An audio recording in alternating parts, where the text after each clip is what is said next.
Tirana zyrtare ka reaguar ndaj tentativës për gru shtetin në Turqi, duke shprehur mbështetjen për popullin turk dhe institucionet. Presidenti i Republikës Bujar Nishani thot se kanë ndjekur me shumë vëmendje dhe shqetësim të madh zhvillimet në Turqi. Kreu i shtetit shqiptar dënon me forcë tentativën për marrjen e pushtetit përmes dhunës dhe shpreh mbështetjen e plot për presidentin Erdogan, qeverinë dhe rendin kushtetues në Turqi. Kryeministri Edi Rama, i cili vetëm pak javë më parë ishte në Turqi, shprehet i lumtur për popullin vëlla të Turqisë dhe mikun e çmuar presidentin Erdogan për daljen me sukses të plot nga një natë tejet e vështirë. Kryetari i Kuvendit Ilir Meta shpreh solidaritetin me popullin turk dhe autoritetet legjitime të vendit për kapërcimin me sa më pak kosto të situatës së rënduar, të krijuar nga tentativa për gru shteti.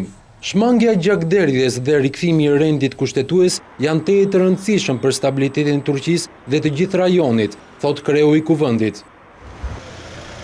Ministria e Jashtme ka ndjekur me shqetësim zhvillimet në Turqi.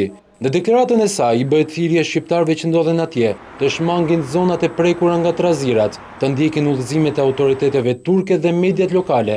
Ambasadat shqiptare në Ankara dhe konsulata në Stamboll janë në gatishmëri të plotë për të përgjigjur të gjitha kërkesave për asistencë. Nga ana e saj, ministri e mbrojtjes Mimi Kodheli dha garanci se gjithë personeli dhe studentët ushtarak shqiptar në Turqi janë shëndoshë mirë dhe të gjithë janë të sigurt. Edhe Partia Demokratike përmes një deklarate për mediat shpreh mbështetjen për autoritetet e zgjedhura demokratike në Turqi, demokracinë dhe shtetin ligjor. Ruajtja e rendit kushtetues dhe rikthimi i paqes dhe sigurisë publike, thuhet në deklaratë, janë në interes të gjithë qytetarëve të Turqisë dhe miqve e partnerëve të saj.